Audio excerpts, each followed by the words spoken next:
Buenas tardes, apreciados amigas, amigos, en este su espacio de Gestionando Vidas, sean totalmente bienvenidos. Hoy tenemos un segmento especial con el especialista, así está denominado el especialista.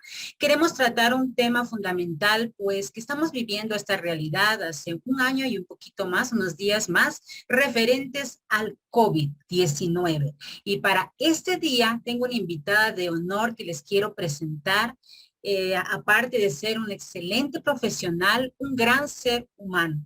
La doctora Carla Novoa, ella es médico general y cursó sus estudios en la Universidad Central del Ecuador, prestigiosa por los profesionales en el área de salud.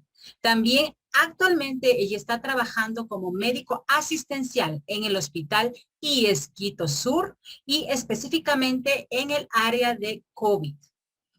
También ella es representante legal de JM Medical, Centro de Especialidades. Para mí es un honor, es un gusto, doctora, darle la bienvenida a este su espacio. Para mí y para nuestros amigos y amigas que nos están mirando, es realmente un placer poder contar con usted en este tema tan importante. Bienvenida.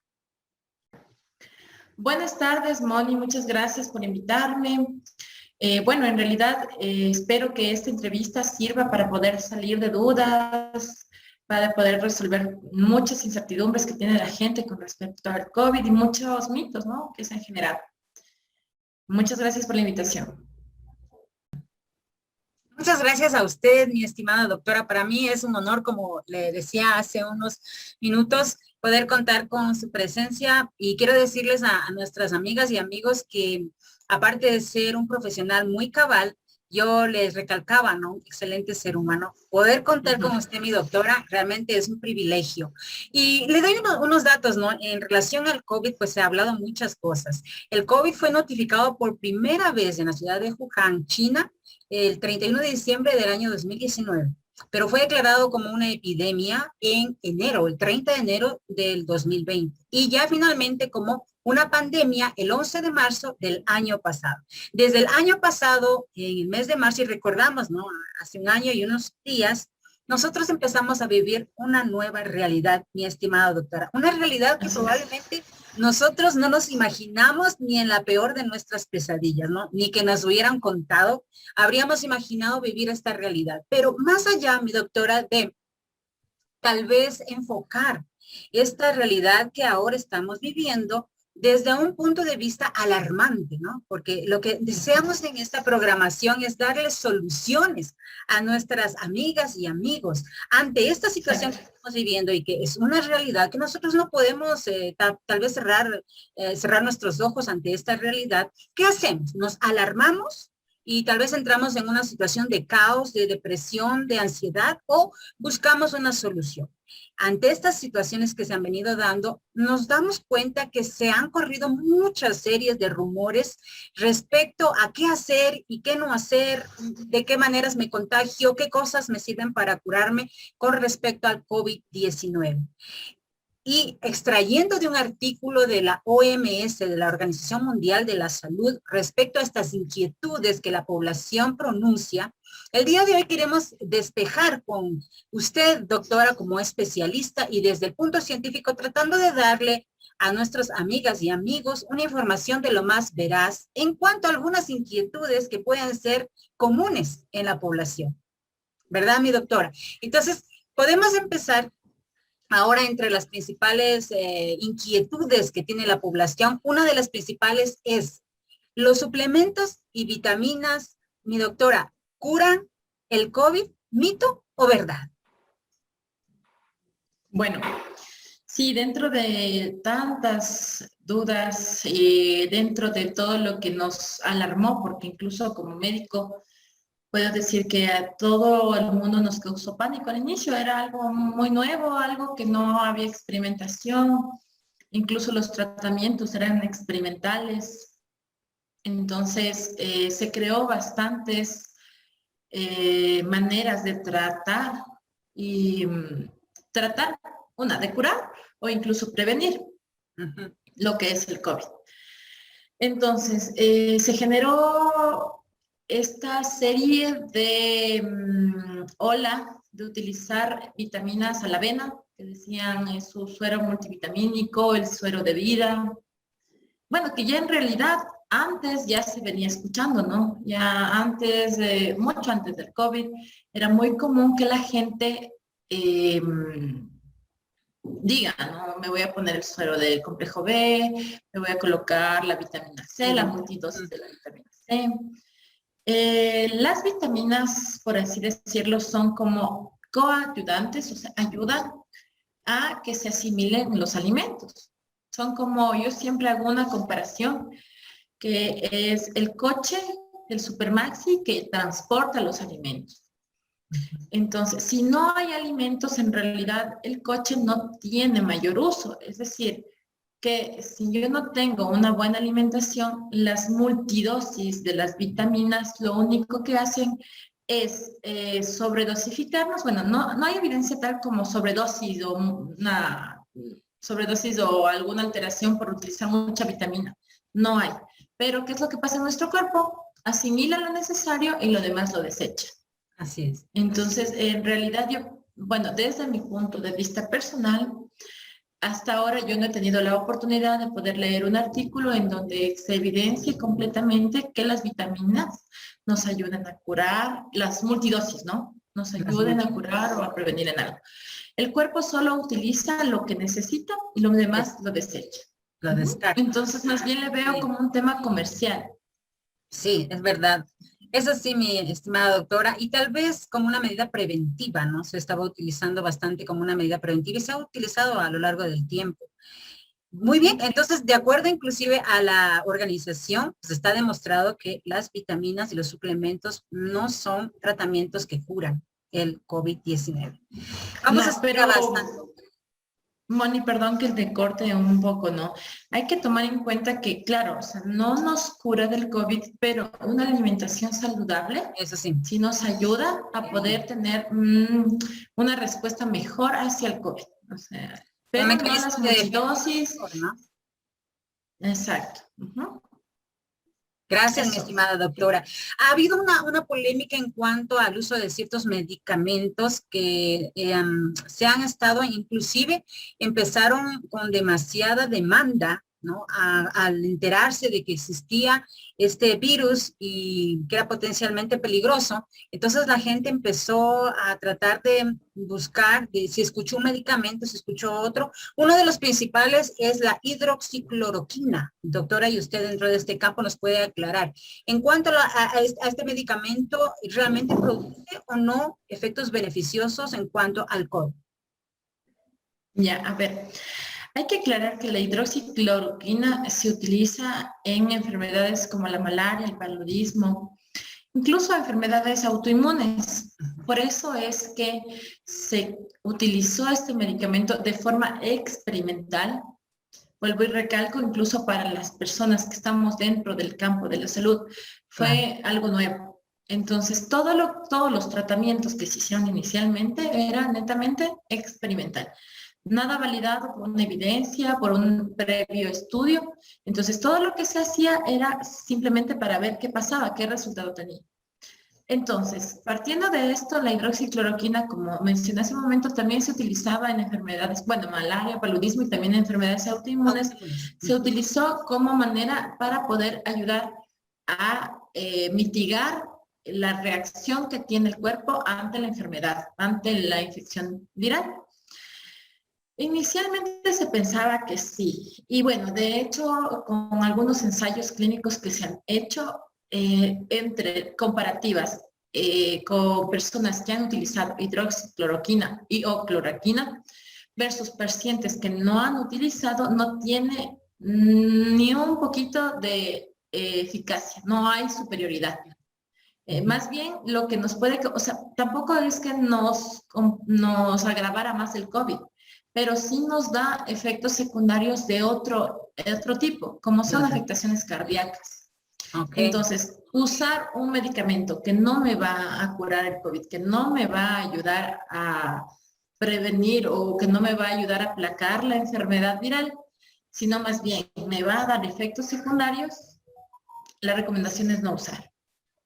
Así es, mi doctora. Y más todavía, si son medicamentos que no han sido prescritos por algún médico, ¿no? A lo mejor sean medicamentos que se están automedicando las personas en este punto de la desesperación.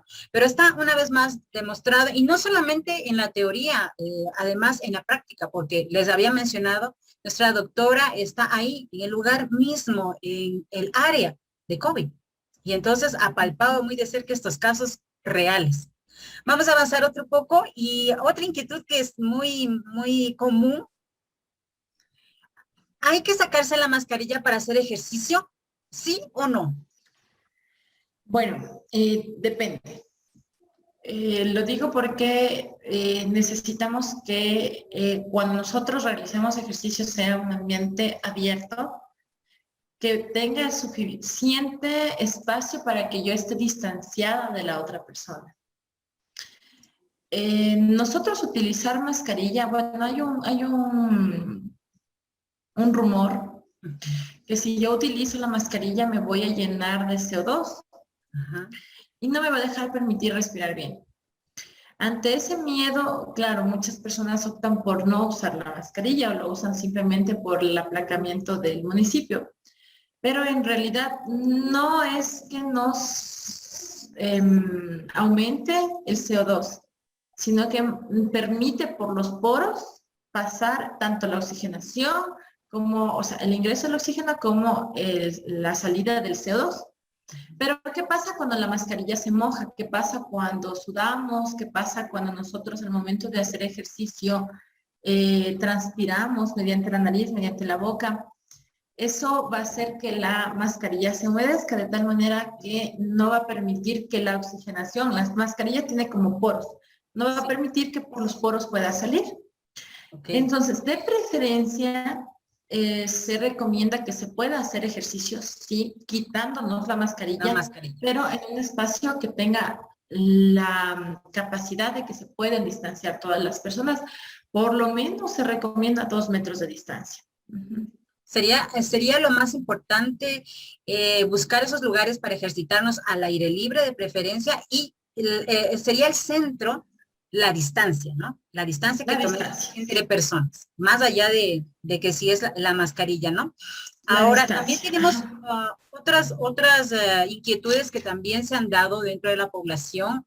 Es referente a si se puede contagiar una persona a otra usando las piscinas, ¿no? Si en las piscinas se puede contagiar el virus. A ver, desde mi punto de vista médico, en realidad no creo que haya todavía una suficiente evidencia para poder determinar si el virus o cuánto tiempo vive el virus en el agua. Nosotros como seres humanos somos los vectores, somos lo que llevamos el virus y lo transmitimos mediante nuestras partículas de saliva. Entonces, no hay una evidencia fuerte que nos corrobore que al momento que nosotros estamos en la piscina, transporte mediante el agua y contagie a otra persona. No hay una evidencia fuerte ni que la respalde ni tampoco que la niegue. Eso todavía yo quería dejarlo como un punto que hay que observarlo. No hay evidencia fuerte, no hay evidencia que sea completamente respaldada para poder decir. De todas maneras, regresamos a lo mismo, el distanciamiento. El distanciamiento. El distanciamiento de una persona hacia otra. Es así. Yo leí dentro de este artículo de la OMS que publica que hace hincapié que es más o menos similar a cuando hacemos ejercicio, ¿no?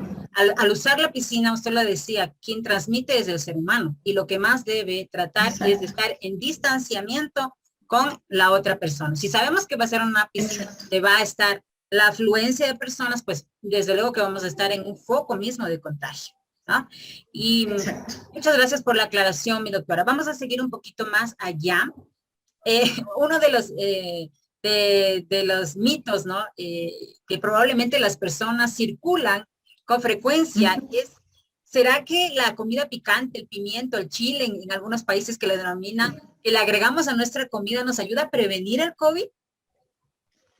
No, no hay tampoco evidencia de eso. En realidad, el COVID es un virus que se replica en nuestra sangre, en nuestro organismo, pero el hecho de nosotros ingerir es la misma relación que tiene con este DSC, que pensaban que al tomarlo por estar en la garganta iba a matar el virus. Claro.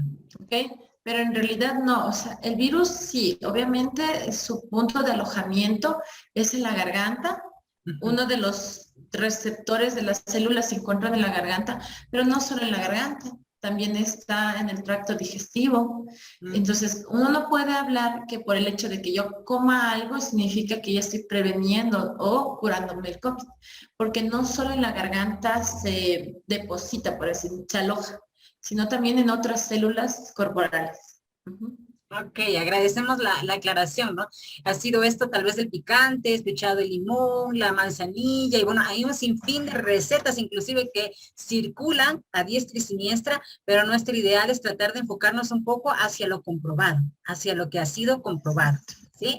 Tanto tomando en cuenta las emisiones que realiza la Organización Mundial de la Salud como la práctica real. Por eso tenemos aquí a nuestro médico especialista y más aún en el área de COVID. Otra de las cosas curiosas que me ha llamado muchísimo la atención es que probablemente, y sí, y como amas de casa, creo que una preocupación, ¿no será que las moscas, las típicas mosquitas que andan por la casa son agentes transmisores del virus? Bueno, como lo mencioné hace un momento, en realidad el vector somos nosotros. Bueno, anteriormente estaba el tema esto del murciélago, después se planteaba otro mamífero que había sido quien nos transmitió. Sin embargo, actualmente la manera de propagación es directamente de humano a humano, la transmisión por las partículas de saliva. Ok. No se replica mediante picaduras de Entonces, moscos. esto es fundamental aclarar, ¿no? Porque parecerían cosas, tal vez sin importancia, pero probablemente a una ama de casa le preocupa, ¿no? El saber que si tal vez las moscas están por allí y son transmisoras, empieza una especie de ansiedad, ¿no? De pensar Sí. que en cada cosa o en cada situación podemos estar expuestos a contagiarnos. Y la idea es que nosotros tratemos de guardar la calma, las medidas, pero la calma ante la situación. Y por eso abordamos doctora, ese tipo de preguntas son preguntas que están en el artículo de la Organización Mundial de la Salud. O sea que estaríamos, son superfluas, no, son repetidas inquietudes de la población. Podemos hablar un poco más y nos dice, las redes 5G de telefonía móvil propagan, expanden el contagio del virus. Y esto también ha sido... realidad, ¿no? Claro, en realidad no solo la gente, bueno, con el nuevo uso de los 5G hay muchas dudas también, ¿no? Asimismo, como fue el virus del COVID al inicio, muchas dudas, muchas incertidumbres, muchos cuestionamientos, miedos.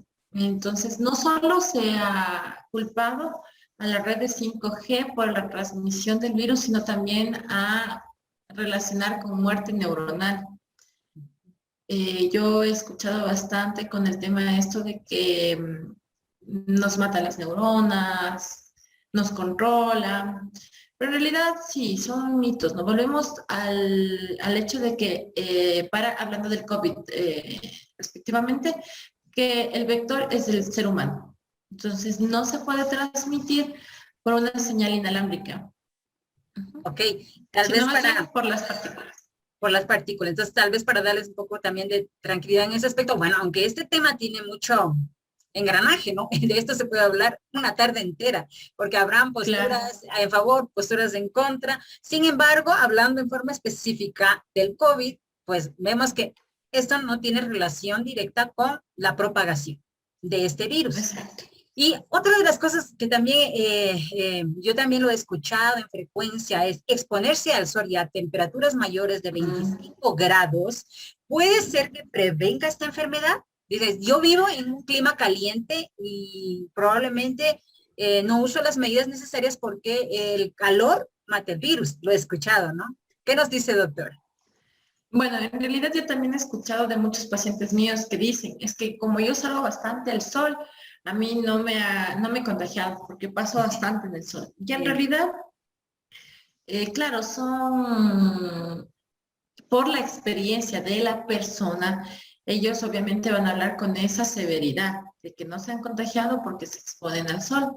De todas maneras, igual, el tema es que no es la manera de vectorizarse, la manera de transmitir es directamente con la saliva. Y ingresa a nuestro cuerpo y nuestro cuerpo vive el virus, tiene un periodo de vida y de muerte, pero nuestro cuerpo se mantiene en una temperatura tal, estamos hablando de 36 a 37 grados centígrados, que hace que el virus pueda vivir, independientemente de si está o no está el sol, porque estaríamos hablando, en cambio, en su otro extremo, ¿no? En el frío. ¿Qué pasa con países como Rusia? ¿Qué pasa con países en donde netamente los grados bajo cero son muy comunes? ¿Quiere decir que no se infectan? Entonces, partiendo de esa analogía, hay que considerar que el virus vive en nuestro cuerpo por la temperatura de nuestro cuerpo. Le permite reproducirse, replicarse, causar la infección, la viremia, y después, como todo virus, tiene un proceso. Vive en nuestro cuerpo y luego se va. Entonces, ¿qué es lo que sucede con el tema de yo exponerme más al sol? Lo único que estoy haciendo es solo recibir vitamina D, pero Sí, nada más.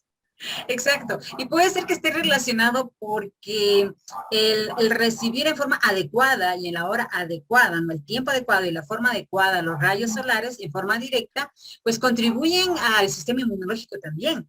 Y entonces probablemente esté relacionado, ¿no? Sube mi sistema inmunológico porque tomo sol, porque recibo los baños de sol y entonces estoy previniendo.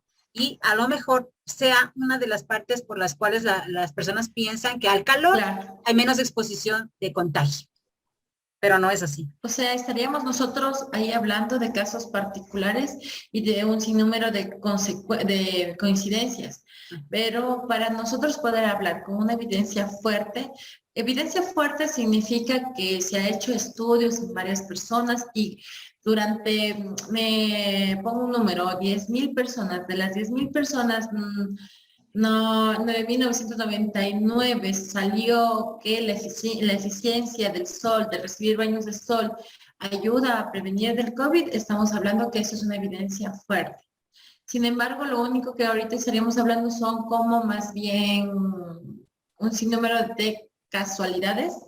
Claro, como usted bien lo dice, puede ser por el tema de que nosotros estamos recibiendo vitamina D, nos ayuda a mejorar un poco nuestro sistema, pero sin embargo no es una evidencia fuerte para poder decir que me previene del COVID.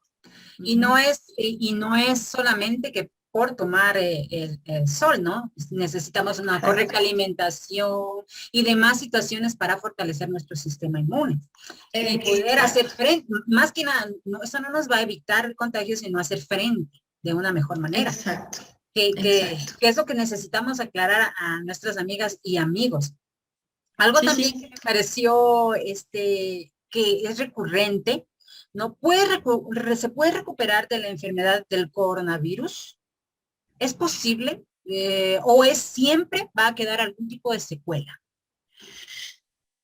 Bueno, en realidad no le podría decir con porcentajes ni tampoco hablando de cifras exactas, porque no hay evidencia. Regresamos a la evidencia.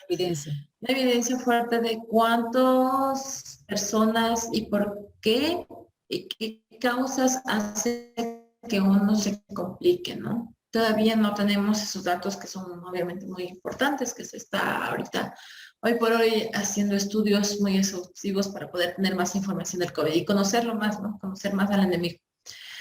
Entonces, bueno, el hecho de que las personas se hayan contagiado no quiere decir que todas las personas que se han contagiado van a llegar a agravarse.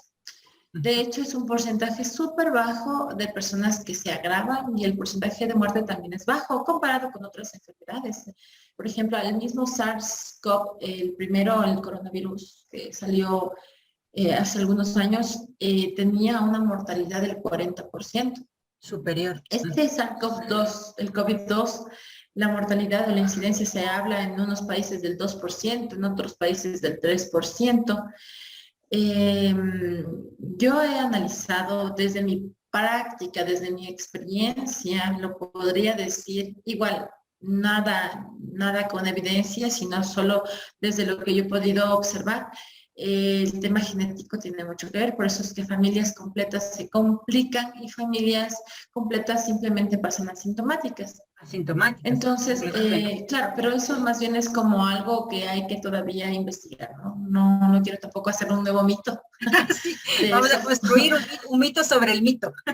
Un mito, sí, construimos otro y creamos otro. No, todo es evidencia, todo es un estudio en donde durante todas las repeticiones, en todos los estudios dio el mismo resultado, eso es una evidencia fuerte. Entonces, yo he podido observar eso, el tema familiar, pero cuando los pacientes se llegaron a complicar, tiene bastantes secuelas. Secuelas, hablamos que secuelas respiratorias con fibrosis pulmonares, bronquiectasias, bueno, no me van a entender, pero en realidad son secuelas pulmonares, secuelas psicológicas. Sí. La gente en realidad se queda con pánico, se queda con miedo, tienen miedo a morirse, tienen miedo a que ellos no puedan hacer sus actividades normales, tienen miedo a que nuevamente se vuelvan a contagiar, a que sus familiares se contagien. La secuela psicológica creo que es una de las más importantes secuelas que deja el COVID. Y también tenemos secuelas neurológicas, secuelas metabólicas. En realidad, el COVID se ha evidenciado que deja bastante daño a nivel general. Cuando los pacientes se complican, la probabilidad de secuelas es mucho más alta. Ahora, hablemos de un paciente que tuvo solo sintomatología moderada, ¿no? Ni leve ni tan grave. También deja sus secuelas, obviamente, con menor intensidad, y los pacientes que en realidad son leves o asintomáticos no se ha visto que tengan alguna secuela. Ahora, curarse del COVID, todos nos curamos del COVID, porque el COVID es un virus. Viene, ingresa en mi cuerpo, se replica, me produce la enfermedad y se va. Pero las secuelas, y de hecho se está proponiendo un nombre de cómo determinar esto, que es un COVID tardío, un COVID ya luego, que presenta los síntomas del COVID, un post-COVID, presenta los síntomas del COVID, pero salen hisopados negativos, pero tiene toda la sintomatología. Entonces, eso quiere decir que nos deja secuelas. Secuelas. Entonces, nos queda bastante claro en esta exposición, nos queda bastante claro. Y también depende del grado, si fuimos asintomáticos o no. Y en su experiencia, habíamos conversado en alguna otra ocasión, ¿no, doctora? ¿Por qué quiénes se recuperan, quiénes no? Y hablábamos de la genética, y creo que tiene que ver, para mí, entender también la genética mucho con el estilo de vida, ¿no? Además, es un conjunto. Mi doctora, un poco más avanzamos. ¿Las vacunas contra la neumonía pueden proteger contra el nuevo coronavirus? No, es de la misma relación, no sé, bueno, de las personas que conozcan. Es la misma relación que hablábamos de la vacuna del HPV, de la vacuna para el cáncer del cuello cervical. Claro. Se tenía claro ante la comunidad de que protegía de cierto tipo de virus. Porque los estudios de las vacunas se realizan con ciertos microorganismos y no con todos, ¿no? Porque hacer una vacuna con todos, ¿cuántos años durarían en investigarlo? Porque no nos pueden inocular. Partamos de que la vacuna, ¿qué es una vacuna? La vacuna es prácticamente el virus, el propio virus atenuado, o parte del virus, qué sé yo, el ARN, el ribosoma, parte del virus colocado en la vacuna. Entonces, poner de todos los virus o de todas las cepas de los microorganismos que existen en el mundo en una sola vacuna, eso sería imposible. Entonces, estamos hablando de que esto es un nuevo virus que en realidad no se lo había estudiado anteriormente, por lo tanto, ninguna vacuna que existía antes puede servir directamente. Sin embargo, las vacunas que ahora están comercializándose parten de estudios de vacunas que ya venían haciéndose, pero en principio no llega a satisfacer la necesidad como vacuna para el coronavirus. Ninguna vacuna anterior. las anteriores. Entonces, es fundamental continuar con esta premisa, ¿no? Siempre, siempre estar tomando distancia y guardar las medidas necesarias, porque aun cuando estemos vacunados de la neumonía, de la gripe y etcétera, pues esto no es suficiente para poder prevenirnos. Tenemos De además... hecho, Sí. la única manera de nosotros poder prevenir el COVID es lavándonos las manos, utilizando la mascarilla y el distanciamiento. Esa es la única evidencia fuerte que hay hasta ahora para poder, y no solo del coronavirus, ¿no? Sino que nosotros estamos hablando que somos, los seres vivos somos entes de contagio, en nuestro cuerpo viven muchos organismos. Ujú.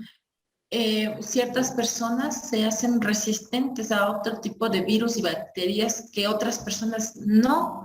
Entonces, una persona puede ser más susceptible en el tema de que le contagió alguna bacteria, en el tema de que le contagió, porque las bacterias están en nuestro cuerpo constantemente. Es más, si ahorita pudiéramos ver, yo estaría llenita de bacterias, pero son bacterias propias, ¿no? Propio. Ahora, entonces, quiere decir que el hecho del distanciamiento, el lavado de manos y la protección de nuestra boca nos genera protección prácticamente universal, rompe barreras para la transmisión de muchas enfermedades, no solo del coronavirus. Y nos vuelve este hábito saludable, porque usted lo mencionó, ¿no? No es exclusivo por el asunto del coronavirus, que es un No. hábito que deberíamos tenerlo de costumbre, pues para esto y otras situaciones de contagio. El lavado Exacto. frecuente de manos. Hay países, doctora, inclusive, y ya va a venir el tema este, ¿no? De este mito respecto al calzado. He visto yo países donde al momento de ingresar a casa es como que dejas todo lo que traes de la calle y se saca los zapatos, se saca la chaqueta y como que entras a otro ambiente, ¿no? Entonces, uno de esos también que mencionaban aquí, la población, es respecto a hay contagio al momento de circular y llegar a casa, el calzado puede transmitir. Bueno, estamos hablando de que el virus tiene un periodo de vida, ¿no? Dependiendo de la superficie, estaríamos hablando del periodo de vida que tiene. Si por A o B alguien escupió en la calle, ¿no? Pongamos que fue esto a la salida de mi casa. Alguien escupió, yo ingresé, pisé y entré a mi casa. Hablando de mi casa particular, yo tengo una nanita que está gateando. Entonces, llego con mi zapato que acabé de pisar y comienzo a dejar, a inocular, a dejar prácticamente todo lo que fue de la saliva, los restos, y mi nena pasa, gatea, se toca y obviamente se va a tocar la cara. Claro. Entonces, eso sí sería un medio de contagio, sí sería un mecanismo. Entonces, de preferencia, como tú dices, Moni, en muchos países la idea es, en realidad, no solo por el COVID, no solo por el virus, sino por muchos multiorganismos que pueden existir en la basura, en el suelo, retirarse los zapatos antes de ingresar a la casa. Más que pisar superficies con cloro o con algún desinfectante, la idea o lo ideal sería más bien cambiar el zapato y utilizar un zapato para mi ambiente estéril y otro para el ambiente general. Para salir. Y es una muy buena costumbre. Nosotros en casa ya hemos adoptado ese hábito. Es que todo es cuestión de hábitos, en realidad, ¿no? Todo es cuestión de hábitos y a todos nos acostumbramos al final. Y nosotros ahora tenemos la costumbre, tenemos un calzado para salir y que está ahí en la entrada de la casa, de la puerta principal, y otro que es para subir o ingresar ya a los departamentos. Entonces ya no solamente pisar en el cloro, pisar en el desinfectante, sino cambiar el calzado. Y ya nos hemos acostumbrado. Es que esto podría parecer algo tan terrible, nuestra vida cambió abruptamente, pero si nos ponemos a pensar que hay ciertos hábitos que más bien mejoran nuestra calidad de vida, pues pienso yo que está bien, ¿no? Exacto, justamente eso, con el mensaje que di anteriormente, es lo que quería llegar.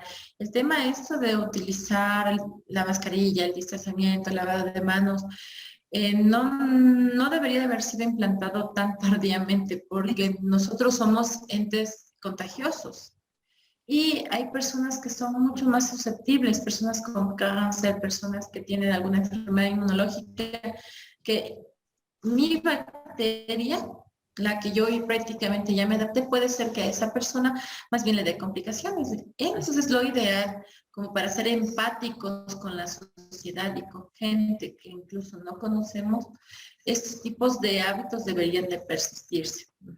Mantenerse, es verdad.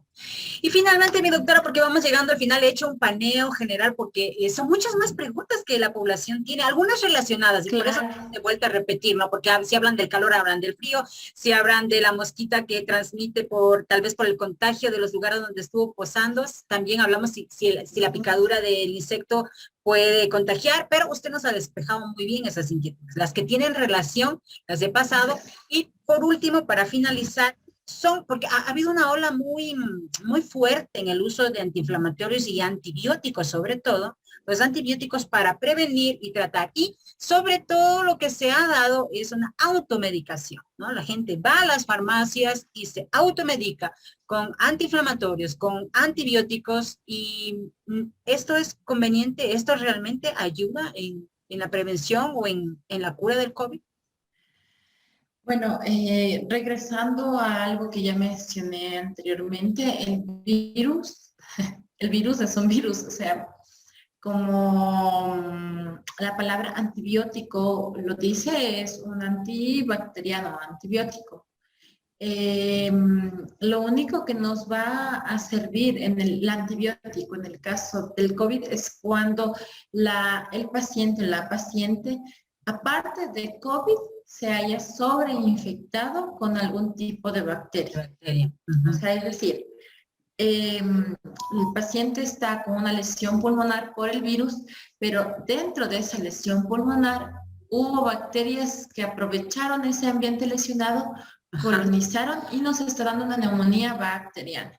Okay. En este caso queda excelente, es preciso e indicado utilizar antibiótico. De lo contrario, en realidad, el COVID no tiene como tal una cura directa.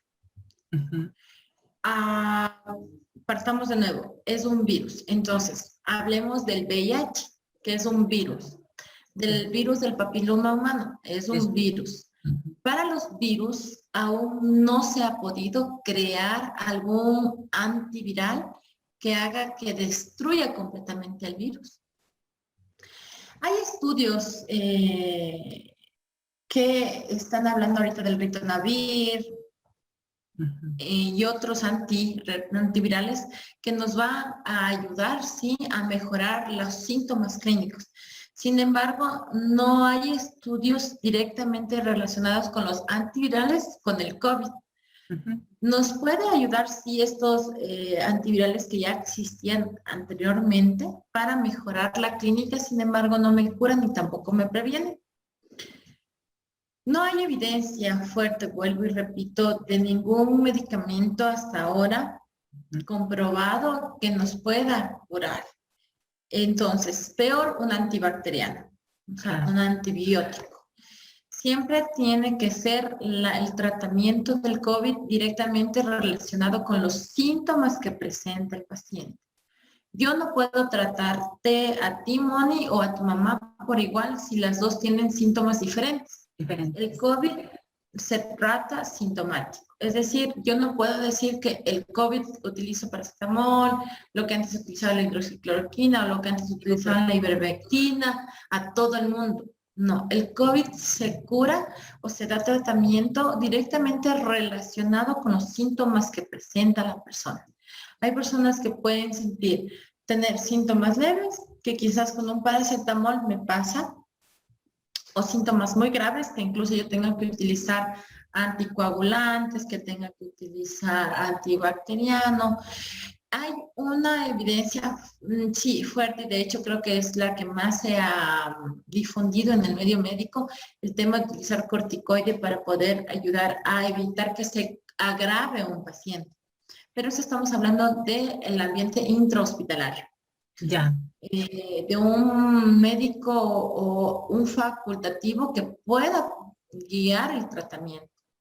Mientras tanto, en realidad, lo único que se hace es utilizar en pacientes que han tenido síntomas leves el paracetamol, una adecuada alimentación, hidratarse bien, utilizar mascarilla, lavarse las manos y el distanciamiento. Y el Eso va a distanciamiento. hacer que un paciente de síntomas leves pueda cursar el COVID tranquilo.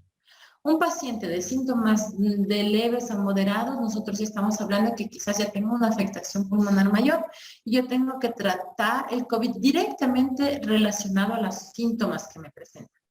Si yo a ese paciente le hago una tomografía y me sale que él tiene un infiltrado bacteriano, un consolidado, es decir, se me hizo, para que me entiendan, como una agrupación de bacterias dentro del pulmón, el antibiótico va muy bien y va excelente para que no se me agrave más el COVID. Y aparte de este paciente también hay que utilizar ya corticoide. En pacientes graves que llegan prácticamente a la intubación, en pacientes que ya tienen que utilizar CPAP, que son dispositivos que ingresan el oxígeno de manera con presión, nosotros estamos hablando que esos pacientes necesitan mucho más medicamentos, incluso ya utilizar medicamentos para que la respiración de ellos no sea tan agitada como es la morfina, como es, bueno, medicamentos que nos den analgesia. Igual estamos hablando de que nosotros necesitamos controlar regularmente sus niveles sanguíneos, bueno, no me va a entender, bueno, pero el pH del cuerpo, necesitamos estar controlando los electrolitos en pacientes ya más graves. Y el tratamiento se va a dar directamente relacionado a toda la clínica que se encuentra en el paciente. Así es, y rescato mucho, me quedo con cada paciente es un caso particular. Queremos probablemente tratar con lo mismo que le hizo bien a mi primo, a mi amiga, a mi mami, Sí, no, al vecino, no. y probablemente a él le funcionó y entonces, por si acaso, yo también lo voy a tomar. Y en esos por si acaso, tal vez es donde se cometen los errores, ¿no? Sí, en realidad justamente quiero acotar algo ahí. El tema es que, por ejemplo, es muy común que se automediquen la ivermectina, la hidroxicloroquina, la cloroquina, pero en realidad, bueno, a mi hermano le funcionó. Yo me tomo y yo he tenido algún problema de fibrilación auricular que yo no sabía, un problema cardíaco. Me tomo y eso me agrava. Sí. Entonces, en realidad, el automedicarse con medicación que es delicada, con medicación que se utiliza para otro tipo de enfermedades, lo único que yo estoy haciendo es poner en riesgo mi vida más que prevenirla, más que Así. prevenir la enfermedad. Entonces, es por eso que uno cuando tiene el carro dañado, pongo un ejemplo, el carro está dañado, entonces dicen, ah, sí, la batería de él se le dañó y mi batería de mi carro también se me dañó, y yo hago lo mismo que hizo mi vecino con el auto, y hago lo mismo y experimento en el carro, y termino dañando el carro. Entonces, lo mismo estoy haciendo en mi cuerpo, experimento conmigo mismo algo que no sé qué efectos voy a tener porque soy otra persona, quizás yo tenga alguna otra comorbilidad, alguna otra enfermedad que no se me había descubierto antes y que con el uso de estos medicamentos puede hacer que las empeore. Que no se había Siempre acudir a manifestado. un facultativo. ¿Mande? Claro. Pero puede ser que estemos con algo que no se manifestó. Y al no saberlo y utilizar este tipo de medicamentos, pues sus efectos contra esta situación se van a evidenciar. Pero tal vez esta medida que pensamos es preventiva es totalmente lo contrario. Claro, Totalmente. aparte de que no es preventiva, voy a complicar mi cuerpo con alguna enfermedad adicional al COVID. Adicional. Complico más el cuadro. Mi querida doctora, para mí ha sido un placer compartir, realmente para mí ha sido increíble poder ir mirando, ¿no? Cada uno de estos aspectos cotidianos y el poder presentarle a la población, a las personas que nos siguen, tú que estás allí detrás y que tienes ese interés por saber exactamente qué debo hacer, qué no debo hacer, entro en pánico, me relajo totalmente. La idea de esta programación es ni relajarnos, al punto de decir tranquilos porque todos nos vamos a contagiar, ni tampoco decir todo gente es medio de transporte del virus, ¿no? Exacto. El mensaje, Moni, yo quería, perdón que te corte y antes de trae, que terminemos, no sé si tenemos unos cuantos minutos, quería acotarte algo con respecto a los mitos que existen en el COVID, que es muy importante, que están muy metidos en la cabeza de que un paciente después de los 14 días, si vuelve a hacerse el hisopado, sigue saliendo positivo, sigue siendo contagioso. ya, Eso no es verdad.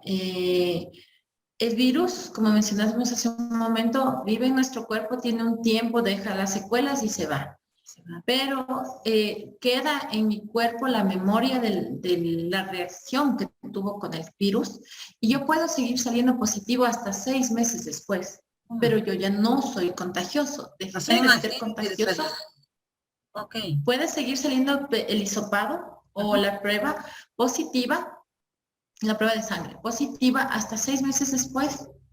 Pero yo ya no soy contagioso, yo ya salgo de ser contagioso, por eso se determina o se ha pautado 14 días, incluso hasta 21 en diferentes países. En Europa sé que algunos países han pautado 7 días de aislamiento. Ese es el momento en el que tú eres contagioso. Ya. ¿Sí? Dejémoslo en un medio de días que sería 14 días. Esos 14 días yo soy contagioso. Si no, a nivel mundial, la Organización Mundial de la Salud hubiera pautado que yo voy a estar en aislamiento hasta que me tenga un hisopado negativo, porque si no seríamos vendido de contagio. Entonces, lo que se pautó es un promedio de 14 días en el que yo puedo ser contagioso. Sin embargo, después de eso, yo puedo seguir saliendo con un hisopado positivo, pero ya no soy contagioso. Lo que tengo es memoria en mi cuerpo del virus. Quería acotar eso porque es bien común, incluso en el medio hospitalario. Es muy importante porque esa inquietud y no estaba dentro de las consideraciones de la OMS, pero esa inquietud sí es frecuente, ¿no? Es frecuente porque y sigo saliendo y sigo saliendo y voy a seguir. De todas maneras, pues las medidas las debemos seguir utilizando. Si acaso hemos contraído o no el virus, debemos seguirlo utilizando. Y con lo que usted mencionó, me recordó, ¿no? Es que en realidad esto del COVID es como todo proceso de virus. Y yo recuerdo de niña, ¿no? Si me dio el sarampión, tenía que estar aislado unos días y no podía ir a la escuela ni a ningún lugar porque esos días eran los que yo contagiaba. Y posterior a eso, evidentemente, ¿no? Las manchitas, las cositas que quedan por el producto del deseo de la picazón que le produce, esas quedaron ahí las huellas, pero el tiempo o el periodo de contagio era uno determinado, porque es un virus. Exacto. Entonces, me vino la memoria y digo, es así, ¿no? Es así. Entonces, mi doctora, no sé si usted desea dar un mensaje final o si nos despedimos lamentablemente porque quisiéramos tenerle más tiempo con nosotros, pero pues sabemos que está en sus, además de todo, está en labores, está dentro de su zona de trabajo y nos ha obsequiado de su valioso tiempo para poder conocer y abordar este tema tan importante. Mi doctora, ¿desea tener un mensaje final para despedirnos? Yo pienso que repetir. De mascarilla, lavado de manos, distanciamiento, y no solo por el coronavirus, sino por múltiples infinidad de bacterias y virus que como seres humanos transportamos. Nosotros estamos viviendo en un medio ambiente no solo de organismos que se pueden ver, sino también de organismos que no se pueden ver al ojo humano. Son microorganismos que prácticamente conviven con nosotros. Y entonces, si yo no quiero contagiarme de algo más y no solo de COVID, la manera más inteligente es el distanciamiento, el lavado de manos y el uso de mascarilla. Eso quisiera contar. En realidad, nada. Quizás si tienen alguna duda, alguna pregunta, mi número es el 095-88-54014. Yo tengo mis consultorios médicos en el sur de Quito, en el barrio de Solanda, en la Plaza Solanda, en el local 13. Bueno, tengo en conjunto con unos médicos, un centro de especialidades, contamos más de 16 especialidades, rehabilitación, fisioterapia, ecografía y laboratorio. Excelente. Y perfecto, porque yo le iba a decir justo eso, porque estoy segura que nuestras amigas y amigos van a querer saber dónde le encuentro a la doctora Carla, que aparte de su vasto conocimiento, yo les vuelvo a decir, un excelente ser humano que hace que tú como paciente, y los digo por experiencia, ¿no? Porque yo soy su paciente, y entonces como paciente tú sientes que existe una posibilidad siempre de mejora. Y eso es lo que uno quiere como paciente, ¿no? Existe una mejora y hay alguien que se interesa por ti en forma personal. Y darle la recomendación a mi querida doctora que está a disposición, también he hecho uso del centro de rehabilitación, excelente, excelente, y ahí tiene diferentes áreas, laboratorio y otras especialidades con las que ustedes van a poder buscar. Al final les voy a dejar una plaqueta para que ustedes puedan mirar los datos, teléfono y la dirección de la doctora donde ustedes pueden encontrar. Para mí ha sido un gusto, doctora, realmente ha sido un placer y un honor. Nos ha despejado muchas inquietudes, muchas dudas y la intencionalidad siempre de estas programaciones es aportar valor. Como lo decía al inicio, ¿no? La idea no es desentendernos de que no existe el problema, la idea tampoco es alarmarnos tanto al punto de crear un caos. La idea es darte las herramientas. Ahora las tienes en tus manos, ¿no? No solamente con lo científico, sino con lo práctico, con nuestra doctora en el punto mismo. Es más, el IES Quito Sur es como el epicentro, es donde se concentran los pacientes COVID. Y nuestra doctora está allí evidenciando la realidad. Y desde ese punto de vista, para mí es un aporte muy importante. Y haberte dado a ti las herramientas para que estén en tus manos las decisiones, porque definitivamente la decisión está únicamente en tus manos. Nosotros aportamos con lo mejor en cuanto a información y la decisión en tus manos. Mi doctora, me quiero despedir. Y quiero antes de eso también decir a nuestras amigas y amigos que no pueden perderse la próxima semana, porque el próximo domingo tenemos un invitado de lujo. Vamos a hablar un poquito de negocios la próxima semana. Mi doctora, y también como emprendedora le invito porque nuestro conferencista de la próxima semana, que es Luis Guillermo Terrazas, directamente desde México, nos va a acompañar el próximo domingo. Así que entre semana te voy a indicar qué tema tan valioso él nos va a presentar. Yo me despido de mi doctora y de ustedes, mis queridos amigos. Prontito nos vamos a volver a ver con un nuevo aporte valioso. Mi doctora. Muchas gracias por la invitación, Moni. De verdad, me sentí muy halagada que todos esos atributos que me pones encima. Te agradezco mucho la invitación. Espero, como dije al inicio, que en realidad haya sido muy útil la información que como médico tengo, que se pueda guiar, ser una guía para las personas, porque el hecho de solo desconocer genera mucho miedo y mucho pánico.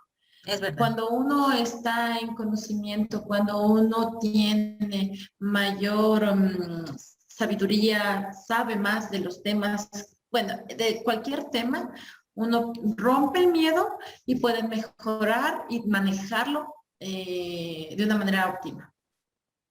Muchas gracias. Muchas gracias. Muchas gracias. Y con este último mensaje sí nos despedimos. Y una vez más, no se olviden que muy pronto regresamos y además próximamente vamos a tener especialistas del Centro Médico de mi doctora que nos van a seguir apoyando con temas de mucho interés y de mucho valor. Nos despedimos. Chao, Moni. Gracias, doctora.